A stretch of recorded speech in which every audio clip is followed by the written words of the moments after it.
नमस्कार दोस्तों, मैं विंदु प्रकाश आपके सामने आज एक दूसरा टॉपिक लेके हाजिर हूं जिसका नाम है ल्यूकोसाइट्स। मैंने ऑलरेडी एक लेक्चर रिकॉर्ड किया हुआ है जो कि एरिथ्रोसाइट्स या आरबीसी के बारे में है। आज का हमारा टॉपिक है ल्यूकोसाइट्स और we can say the WBCs, the white blood cells. These are the cells which are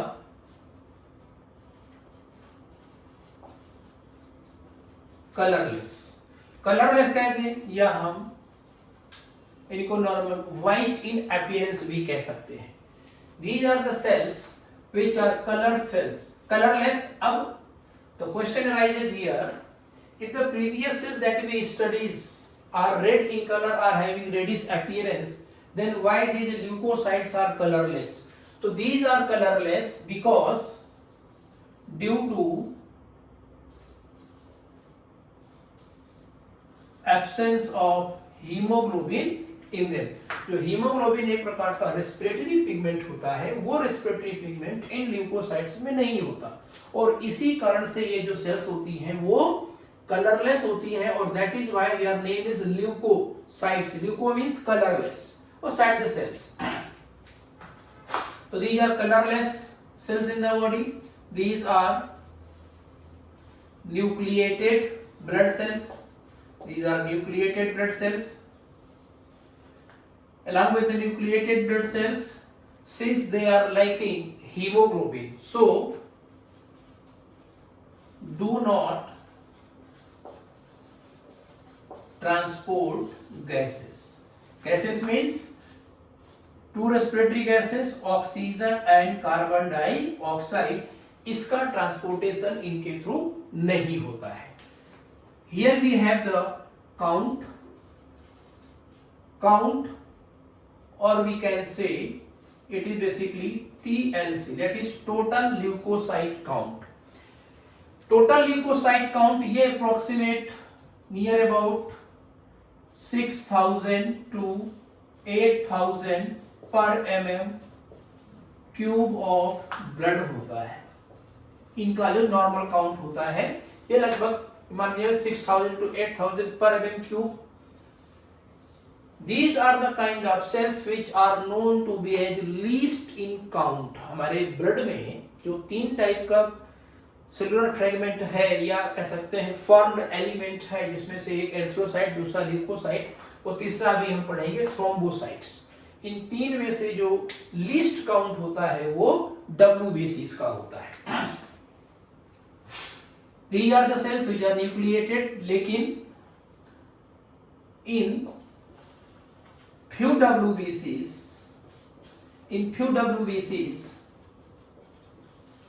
nucleus is divided into lobes में डिवाइडेड रहता है ये। इनका लाइफ स्पैन वैसे तो वेरिएबल होता है, बट हम यहां 1 week to maximum of 2 weeks कह सकते हैं। 2 वीक्स इन फ्यू केसेस। अच्छा, वन थिंग इज दैट कभी कभी कुछ ऐसी ल्यूकोसाइट भी होती है जो कुछ स्पेसिफिक इन्फेक्शन के रिजल्टेंट बनती है, जिनको हम एक अलग से कह सकते हैं मेमोरी सेल्स के नाम से जानते हैं। वो जो WBCs होती हैं, उन WBCs का जो लाइफ स्पैन है वो few month, years, even life long भी हो सकता है। ल्यूकोसाइट्स को presence and absence of granules के बेस पर, दैट इज प्रेजेंस और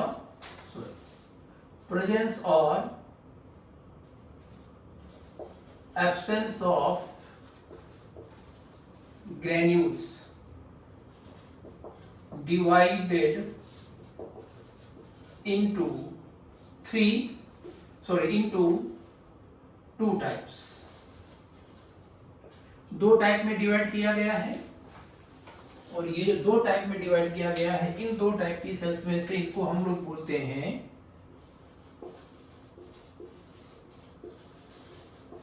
granulocytes and second type agranulocytes. Granulocytes. Granulocytes are the kind of cells, they have specific granules present in cytoplasm. Granules basically these are filled with certain type of chemicals which are released in specific kind of infections. So there will be certain type of granules, so called like the granulocytes, and these are the cells which lack granules. In this case of cells, granules जो होते हैं वो absent होते हैं, यहाँ granules absent होते हैं. जैसे कि मैं रिप्रेजेंटेटिव सेल बना देता हूँ यहाँ पर, कि मान लीजिए ये कोई एक सेल है, यहाँ पर ये इसका न्यूक्लियस है और इसके केस में ये कुछ स्पेसिफिक ग्रेन्यूल्स हमें दिखाई देते हैं. तो ये तो हो गया इसका न्यूक्लियस, न्यूक्लियर लोब, और ये हो गए इसके ग्रेन्यूल्स, ये हो गए इसमें ग्रेन्यूल्स.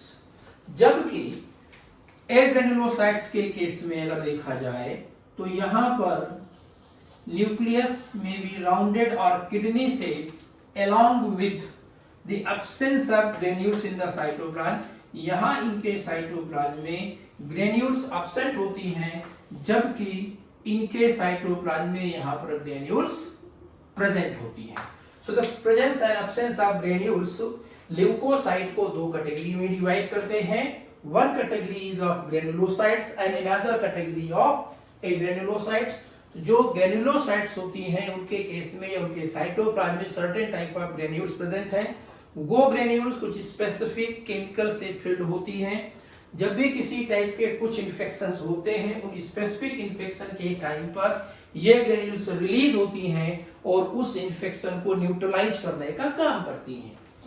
एग्रेनुलोसाइट में ग्रेन्यूल्स तो नहीं है, लेकिन इनके अंदर कुछ ऐसी और प्रॉपर्टीज है, जैसे सर्टेन सेल ऐसी हम पढ़ेंगे उनमें लाइसोसोम्स होते हैं, वो हाइड्रोलाइटिक एंजाइम से भरे हुए होते हैं, या कुछ ऐसी सेल्स होती हैं जिनसे कुछ एंटीबॉडीज बनाने का काम होता है, या कुछ सेल्स ऐसी होती हैं जो डायरेक्टली किसी न किसी टाइप के पैथोजन या एंटीजन को डिस्ट्रॉय करने का काम करती हैं. ओवरऑल अभी मैं डिस्कशन कर रहा था इनका इनडायरेक्टली रोल. मींस ये leukocytes whether they are granulocytes और दे आर द एग्रेनुलोसाइट्स, ये सभी के सभी जो ल्यूकोसाइट्स होती हैं, WBCs होती हैं, they help to fight infections. Means जो ल्यूकोसाइट होती हैं दे फाइट अगेंस्ट इन्फेक्शंस. भाई एक नॉर्मल क्वेश्चन आपके माइंड में आ सकता था कि सर अगर ये गैसेस ट्रांसपोर्ट नहीं करती हैं तो फिर इस टाइप की सेल्स हमारी बॉडी में क्यों है. और ये बहुत क्लियर कट याद रखिएगा दोस्तों, अपनी बॉडी में कुछ भी प्रेजेंट है, हर एक का माइन्यूट से माइन्यूट स्ट्रक्चर भी अगर आप लेके चलोगे तो उसका भी कुछ ना कुछ रोल है. बहुत सिंपल सी चीज एग्जांपल जो नॉर्मली हम बहुत कम ऑब्जर्व करते हैं, जैसे एक सिंपल हिंट देता हूं, आईज, ईयर, नोज, टंग, इनको अगर देखें तो these are at the anterior end of the body near to the brain. ये ऐसा क्यों है, ये भी एक मैं आपको क्वेश्चन दे देता हूं, आगे डिस्कस करूंगा कभी जब एक टॉपिक पढ़ाऊंगा एनिमल किंगडम. तो ये सब ऐसा इस जगह यहीं पर क्यों आया है. बॉडी में कुछ भी, ये nails they are also very much significant, क्योंकि अगर नेल्स नहीं होंगे तो we are not able to hold the object with the help of fingers. Similarly body में जो कुछ भी है from top to bottom everything is quite useful, and if it is not useful in very large case, जैसे कभी कभी हम पढ़ते हैं appendix is a vestigial organ, और वेरी क्लियर है। तो अगर वेस्टिजियल है तो फिर वो नॉन फंक्शनल है।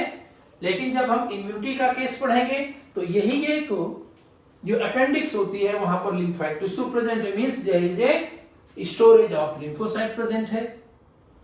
तो कोई भी सेल है बॉडी में उसका कुछ ना कुछ तो बॉडी में यूटिलिटी होता ही होता है। अब दूसरी चीज, जब हमने इन ल्यूकोसाइट को दो कैटेगरी में डिवाइड कर लिया तो इन दो कैटेगरी में डिवाइड करने के बाद हमें यह देखना पड़ेगा कि ये जो ग्रेनुलोसाइट्स है क्या फर्दर इनमें कोई डिवीजन है या फर्दर इसके कुछ टाइप्स हैं, या जो ए ग्रेनुलोसाइट्स हैं इनके क्या कोई डिवीजन है या नहीं है।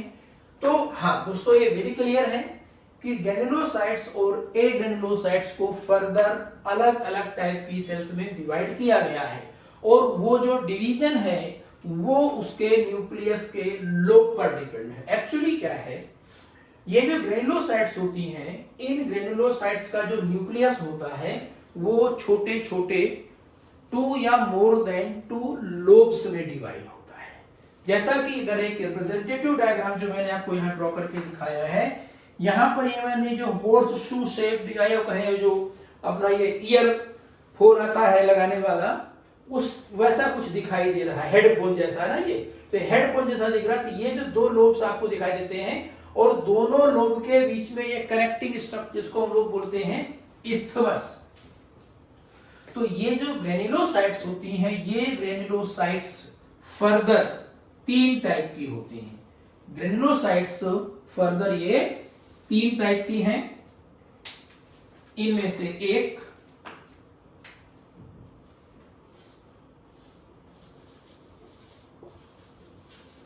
एसिडोफिल्स, दूसरा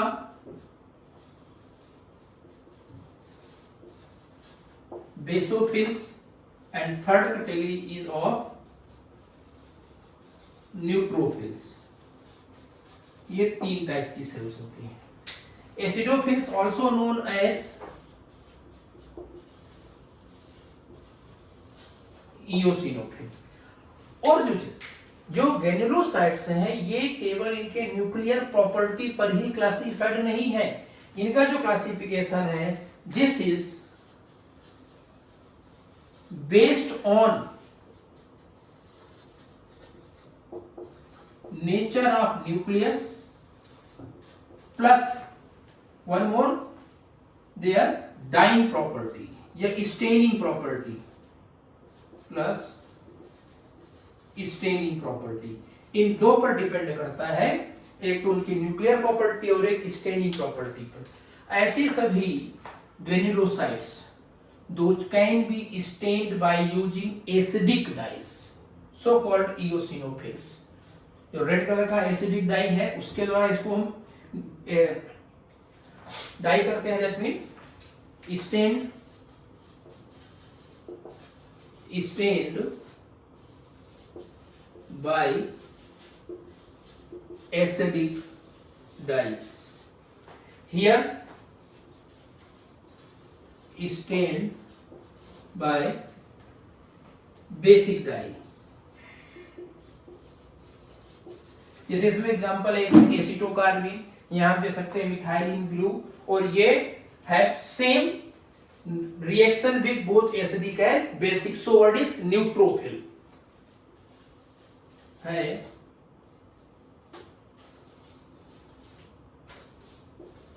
same behaviour.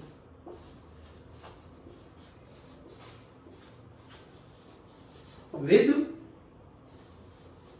both kinds of dyes, दोनों डाइज के सेम बिहेवियर, दोनों से इनको इजीली हम स्टेन कर सकते हैं। अनदर प्रॉपर्टी, अगर हम न्यूक्लियस के प्रॉपर्टी की बात करें with the help of diagram, तो here we have a diagram of this acidophil, this one basophil, और ये मैंने बनाया अभी न्यूट्रोफिल। अब जरा इनके अंदर की बात करते हैं। जो एसिडोफिल्स होती हैं, इन एसिडोफिल में जो न्यूक्लियस होता है वो बाइलोब्ड होता है। बेसोफिल के केस का जो न्यूक्लियस होता है वो S shape and somewhat S shape and trilobed होता है। जबकि जो न्यूट्रोफिल्स होती हैं, इन न्यूट्रोफिल का न्यूक्लियस 5 से 7 या 4 से 7 लोब्स में बटा हुआ होता है। ग्रेन्यूल्स भी प्रेजेंट होंगे साइटोप्लाज्म में, ऐसा नहीं कि इनमें ग्रेन्यूल्स नहीं होंगे। न्यूक्लियर लोब कितने भी क्यों ना प्रेजेंट हो, but at the same time they also have the granules, ये ग्रेन्यूल्स प्रेजेंट होंगे। अब बहुत सारे स्टूडेंट्स को कंफ्यूजन हो जाता है कि सर न्यूक्लियर लोब कैसे याद करें। तो एक सिंपल सा ट्रिक आपको बताता हूं। जैसे मैंने यहां पर लिखा बी, अब सेल का तो नाम आपको याद ही रहेगा, बी फॉर बेसोफिल। अब क्या करें, अगर हम इस बी का ये वर्टिकल लाइन हम क्या करें, साफ कर दें, हटा दें, तो ये क्या बना 3। मीन्स जो बेसोफिल का न्यूक्लियस है वो ट्राइलोब एस शेप होगा। और अब इस 3 में एक -3 से पहले, 3 के पहले क्या आता है 2, तो इओसिनोफिल में कितने दिख रही है 2 लोब। और उसके बाद जो है तो वो न्यूट्रोफिल होता है। तो जो एसिडोफिल से इनका बाइलोब्ड न्यूक्लियस है, बेसोफिल का न्यूक्लियस ट्राइलोब्ड होगा और न्यूट्रोफिल का न्यूक्लियस ट्राइलोब्ड होगा। ध्यान से मन लगा के पढ़िएगा। ये जरूर कह सकता हूं कि मैक्सिमम से मैक्सिमम क्वेश्चंस आप इनको बनाने में, इस टॉपिक से रिलेटेड जो क्वेश्चंस होंगे उनको बनाने में आपकी बहुत आसानी से अपने आप को कैपेबल समझेंगे। बस only one thing is that you should be sitting with 100% dedication and devotion and none of the question remain unanswered. दूसरी चीज, अब यहां हमने क्या पढ़ा हुआ है TLC, that stands for total leukocyte count, जो लगभग इतना है। अब यहां पर जो हम पढ़ने जा रहे हैं वो हम पढ़ने जा रहे हैं यहां पर लिखा DLC, that is differential leukocyte count. ये differential leukocyte count 2 to 3% of DLC होता है, 2 से 3% होगा, जबकि जो बेसोफिल होगा वो लगभग 0.5%। लीस्ट नंबर ऑफ ल्यूकोसाइट की बात करें तो आगे अपने पास बेसोफिल, और जो न्यूट्रोफिल्स होते हैं वो सबसे ज्यादा नंबर में होते हैं, लगभग 60 से 62% के आसपास ये होता है टीएलसी काउंट। तो मोस्ट एबंडेंट ल्यूकोसाइट का क्वेश्चन आता है तो न्यूट्रोफिल जाएगा, मोस्ट एबंडेंट ल्यूकोसाइट का। 2 क्वेश्चन बनते हैं, मोस्ट एबंडेंट ब्लड सेल और मोस्ट एबंडेंट ल्यूकोसाइट। तो जब मोस्ट एबंडेंट ल्यूकोसाइट आए तो न्यूट्रोफिल होगा, और जब मोस्ट एबंडेंट ब्लड सेल आए तब जाकर के एरिथ्रोसाइट होगा, क्योंकि erythrocyte constitute about 99% of packed cell volume, जिसका मैंने एक ऑलरेडी लेक्चर रिकॉर्ड किया है और वो यूट्यूब में ऑलरेडी अपलोडेड है। आप उसको देख करके वहां पर आरबीसी का डिटेल गेन कर सकते हैं इजिली। चलिए आगे देखते हैं। अब इनमें आता है बेसिकली इनका फंक्शन की बात करते हैं। तो जो एसिडोफिल्स होती हैं इनसे बेटा केमिकल निकलता है हिस्टामिनेज, हिस्टामिनेज निकलता है। अब हिस्टामिनेज सिंपल सी ये तो हो गया इसमें सबस्ट्रेट, और ये शो कर रहा है ए मींस एंजाइम, मींस ये एक प्रकार का एंटी हिस्टामिन है, एंटी हिस्टामिन हुआ। और एंटी हिस्टामिन तो लॉजिक लगाया जाए, means they basically fight against allergy, ये एलर्जी को सप्रेस करने में सपोर्ट करती हैं, साथ ही साथ work against parasitic infections,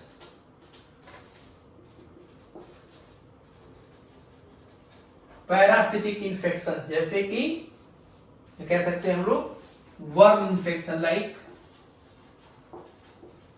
tapeworms, roundworms, etc. Actually, there are certain type of organisms when invade to our body may not be destroyed by the process of phagocytosis. In that case, those parasites like tapeworms, roundworms are killed by the chemicals released from the acidophils or eosinophils. NCERT में लिखा है associated with allergy. अब associated with allergy का meaning क्या है, जो हम higher level पर पढ़ेंगे, कुछ अलग इंफॉर्मेशन पढ़ेंगे, तो इन केमिकल में इनके जो ग्रेन्यूल्स होते हैं उन ग्रेन्यूल्स के द्वारा हिस्टामिनेज टाइप का केमिकल निकलता है, और ये हिस्टामिनेज एक प्रकार का एंटी हिस्टामिन होता है। मींस ये जो हिस्टामिन है वो निकलता है during allergy. Means a person suffering from allergy condition allergic reactions, it means उस टाइम पर उसकी बॉडी में हिस्टामिन का रिलीज ज्यादा होगा। तो एसके केस में अगर उसको एंटी हिस्टामिन दे दिया जाए, हिस्टामिनेज दे दिया जाए, तो वो उसके एलर्जिक रिस्पांस को, एलर्जिक रिएक्शन को कम कर देता है। तो ये दोस्तों जो एसिडोफिल्स होती हैं, जो इनोसिनोफिल्स होती हैं, ये एंटी हिस्टामिन या हिस्टामिनेज को निकाल करके एलर्जी को सप्रेस करने में सपोर्ट करेगी। साथ ही साथ work against parasitic infections like worms. Means worm के जो इन्फेक्शंस होते हैं, टेपवर्म है या वगैरह वो इन्फेक्शंस में होंगे। अगर एसिडोफिल या इओसिनोफिल का काउंट बढ़ा हुआ नजर आए, means there is a condition जिसको हम लोग बोलते हैं eosinophilia. Word is eosinophilia. This eosinophilia का मतलब हुआ increased eosinophil count. Eosinophil count अगर ज्यादा है उसको टेक्निकल टर्म कहा जाता है इसिनोफिलिया। और कभी कभी डॉक्टर पर्चे में जो उसका डॉक्टर प्रिस्क्रिप्शन लेटर बनाते हैं उसमें लिख देते हैं इसिनोफिलिया। मींस अगर इसका मेडिकल टर्मिनोलॉजी में एनालिसिस किया जाए तो अगर किसी को इसिनोफिलिया है तो या तो उसमें एलर्जिक रिस्पांस बहुत हाई है या फिर उसमें पैरासिटिक इन्फेक्शंस होंगे, तभी कंडीशन आती है इसिनोफिलिया वाली कंडीशंस आती है। अब आए basophils. Basophils basically these secrete, इनके द्वारा क्या निकलता है, तो दीज सिक्रीट हिस्टामिन, मतलब ये एलर्जी बढ़ाने का काम करेगी। साथ ही साथ दे रिलीज सेरोटोनिन जो एक प्रकार का वैसोकंस्ट्रिक्टर है। वैसोहिस्टामिन वैसोडाइलेटर का काम करता है, मतलब ब्लड वेसल के डायमीटर को बढ़ा देता है। और जो सेरोटोनिन होता है वो ब्लड वेसल को कंस्ट्रिक्ट कर देता है, नैरो कर देता है। और तीसरा निकलता है इनसे हिपैरिन। हिपैरिन एक प्रकार का क्या है, नेचुरल एंटी कोएगुलेंट है। मतलब ये हमारे बॉडी के अंदर ब्लड सर्कुलेशन जो है उसमें उस कंडीशन पर ब्लड को क्लॉट होने से रोकता है। इसी से अगर मैं एक क्वेश्चन आपको देना चाहूंगा कि हिस्टामिन एक प्रकार का नेचुरल एंटी कोएगुलेंट है, yes heparin, heparin is a kind of natural anti coagulant. तो ये अगर एंटी कोएगुलेंट है हिपैरिन, तो अब आपको ये पता करना है कि हिपैरिन किस टाइप के बायोमोलिक्यूल कैटेगरी में आएगा, प्रोटीन कैटेगरी में आएगा, लिपिड की कैटेगरी में आएगा, या फिर वो कार्बोहाइड्रेट्स की कैटेगरी में आएगा। और अगर कार्बोहाइड्रेट्स की भी कैटेगरी में आएगा तो किस टाइप के कार्बोहाइड्रेट की कैटेगरी में आएगा, मोनोसैकेराइड, ओलिगोसैकेराइड या पॉलीसैकेराइड। और अगर पॉलीसैकेराइड की भी कैटेगरी में आएगा तो होमोपॉलीसैकेराइड में आएगा, ये हेटेरोपॉलीसैकेराइड की कैटेगरी में आएगा। ये एक इनबिल्ट क्वेश्चन है जो आप लोगों को इसका आंसर ढूंढने की कोशिश करनी है। अब ये ऐसा मैं क्यों करता हूं, उसके पीछे भी दोस्तों रीजन है। रीजन ये होता है कि पढ़ाने को तो मैं पूरा पढ़ा दूं, सब कुछ लिखा दूंगा, तो ये सिंपल से क्या होगा, it will become simply boring. Teacher पढ़ाया जा रहा है, पढ़ाया जा रहा है, पढ़ाया जा रहा है। लेकिन in order to make something more interactive and more inclusive, that so that the whenever you just watch this video you can also involve yourself, तो उस इन्वॉल्वमेंट के लिए जरूरी है कि आपको कुछ ऐसी चीज मिले जो आप कुछ ढूंढने की कोशिश करो। उसका फायदा क्या होगा, ये तो आप पढ़ रहे हो, साथ ही साथ एक क्वेश्चन मैंने आपको दिया तो आप कहे वो दूसरा चैप्टर आपके दिमाग में कनेक्ट हुआ, और वो कनेक्ट हुआ बायोमोलिक्यूल। क्योंकि नीट का जो एग्जामिनेशन है वो 3 घंटे के एग्जाम में पूरे के पूरे बायोलॉजी का टेस्ट होता है। Means quick recall of the all the chapters होना चाहिए। तो अगर हम कुछ बीच में कनेक्ट करते चलते हैं तो हमारे एक रिवीजन स्ट्रेटजी अच्छी बनती चली जाती है। चलिए दोस्तों, तो हिस्टामिन एक वैसोडाइलेटर है जो ब्लड वेसल्स के डायमीटर को बढ़ाने का काम करता है। सेरोटोनिन जो ब्लड वेसल्स के डायमीटर को नैरो करने का काम करता है, मतलब वैसोकंस्ट्रिक्टर होता है। और हिपैरिन नेचुरल एंटी कोएगुलेंट होता है। Blood does not clot while it is in right the body in circulation, reason is उसमें नेचुरल एंटी कोएगुलेंट है। और एक चीज जब निकल के आती है कि इसी टाइप की एक सेल और है जो ब्लड में तो नहीं है लेकिन यही 3 केमिकल निकालती है। तो अब जरा इस पर एक क्वेश्चन, और एक तो मैंने ये दिया कि हिपैरिन प्रोटीन है, कार्बोहाइड्रेट है या लिपिड है।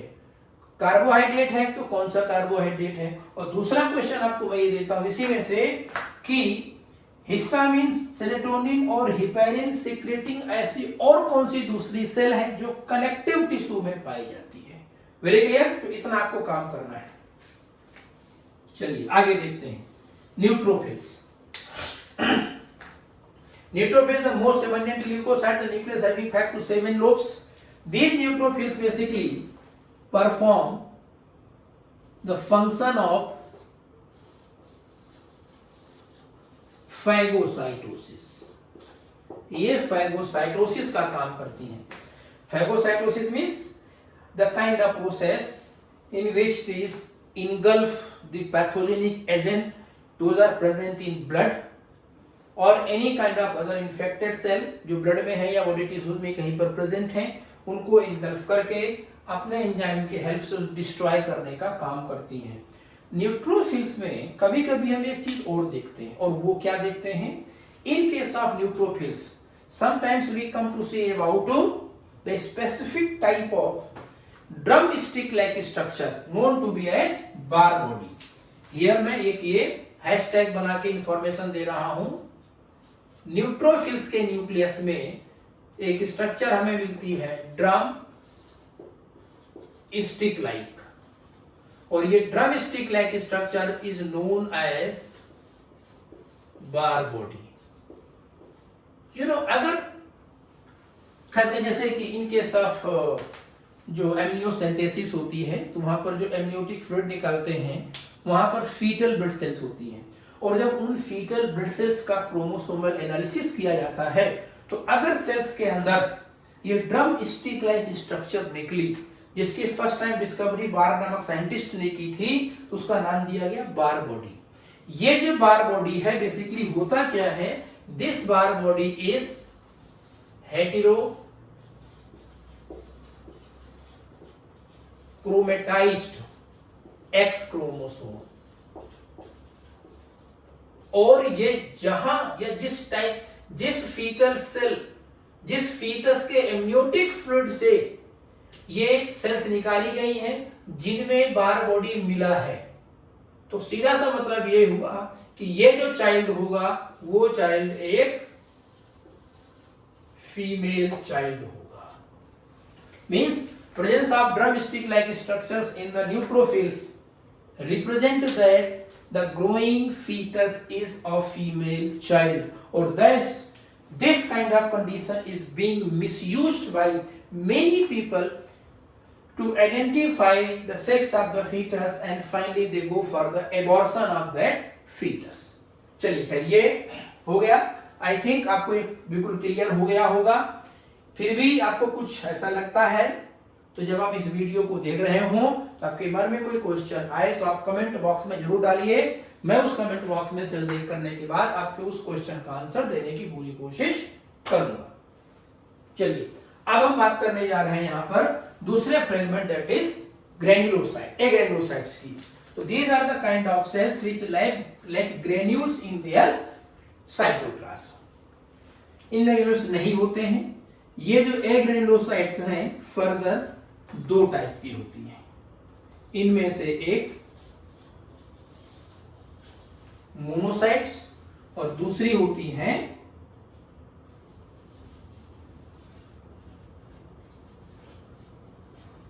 लिम्फोसाइट्स। ओके, ये जो मोनोसाइट्स हैं, these monocytes approximate 6 to 8% of DLC होता है और ये 20 to 25% ऑफ डीएलसी होती है। ये जो मोनोसाइट्स होती हैं, these monocytes basically work as a phagocytic cell, मतलब मोनोसाइट का फंक्शन भी फैगोसाइटिक फंक्शन ही होता है। ये मोनोसाइट लार्जेस्ट ल्यूकोसाइट की कैटेगरी में आती है। ये बिग ईटर्स मैक्रोफेज बनाने का काम करती हैं। तो मोनोसाइट जो होती है ये भी फैगोसाइटोसिस ही काम करेंगी। और कोई भी फैगोसाइटिक सेल, चाहे वो न्यूट्रोफिल हो, मोनोसाइट हो या इनसे derived macrophage, different type of macrophage से रिलेटेड इंफॉर्मेशन मैंने एक प्रीवियस लेक्चर में बनाई हुई है। ओके, वहां उसको जाके आप पढ़िएगा, वहां आपको पता चल जाएगा कि जो मैक्रोफेज होती है वो कितने टाइप की मैक्रोफेज हैं और किस बॉडी पार्ट में उस मैक्रोफेज का नाम क्या है। खैर, तो जो मैक्रोफेज या फैगोसाइटिक सेल्स होती हैं वो साइट ऑफ इन्वेजन पर पहुंचती हैं बाय द प्रोसेस, जिसको हम लोग बोलते हैं स्यूडोपोडियल मूवमेंट और अमीबॉइड मूवमेंट। ओके, खैर आते हैं लिम्फोसाइट्स। ये जो लिम्फोसाइट्स होती हैं बॉडी में दो टाइप की होती है। अच्छा, इनका डायग्राम तो मैंने बनाया नहीं, तो डायग्राम क्या जरा देखते हैं। Monocytes the kind of cells which are large in shape along with kidney shaped nucleus. इनका जो न्यूक्लियस होता है वो समवॉट किडनी शेप्ड और बीन शेप्ड लार्ज न्यूक्लियस हमको देखने को मिलता है। किडनी शेप्ड लार्ज न्यूक्लियस मिलेगा, this one is the large nucleus. But in the cytoplasm granules are absent. Granules इसके केस में नहीं मिलेंगे। While in case of lymphocyte, nucleus undoubtedly large, covers maximum portion of the cell, और the nucleus somewhat oval in shape। तो इसका function तो हो गया अपने पास, मोनोसाइट का फंक्शन फैगोसाइट की एक्टिविटी हो गई। और जो लिम्फोसाइट्स होती हैं, ये लिम्फोसाइट्स आर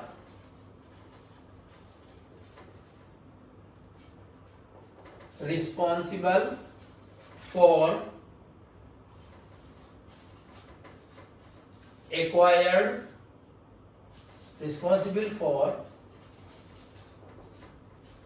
acquired immunity। तो question arises here, acquired immunity। Acquired immunity एक ऐसी इम्यूनिटी होती है जो कोई एक पर्सन आफ्टर बर्थ एक्वायर करता है। मींस जो इम्यूनिटी है वो दो टाइप की है।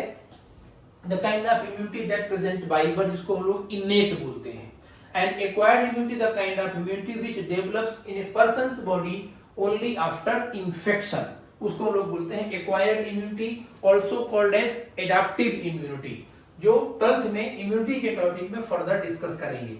अब मैं इन्हीं लिम्फोसाइट का एक नॉर्मल और कुछ इंफॉर्मेशन यहाँ पर ऐड ऑन करना चाहूंगा। टिल देन अगर आप इसका स्क्रीनशॉट लेना चाहते हैं तो आप इसका एक स्क्रीनशॉट ले लें और मैं इसको अब क्लीन करने जा रहा हूं, ताकि जो लिम्फोसाइट की फर्दर इंफॉर्मेशन है वो आपको और मैं ऐड ऑन करके थोड़ी सी समझा सकूं। ओके, आई होप कि आपने इसका स्क्रीनशॉट ले लिया होगा।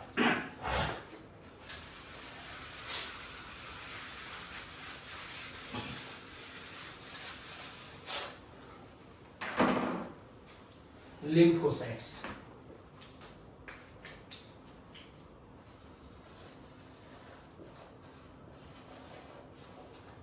लिम्फोसाइट्स दो टाइप की होती हैं। इनमें से एक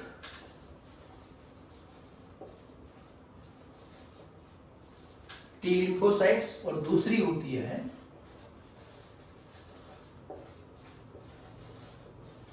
B lymphocytes. T lymphocytes are the named because their maturation takes place in a specific organ or gland of the body called as thymus gland, which located in the thorax behind of sternum. While the B lymphocytes are the named so because their maturation takes place in bone marrow. So the first letter T or the B here represent the site of maturation। अब question ये हुआ कि ये maturation क्या है।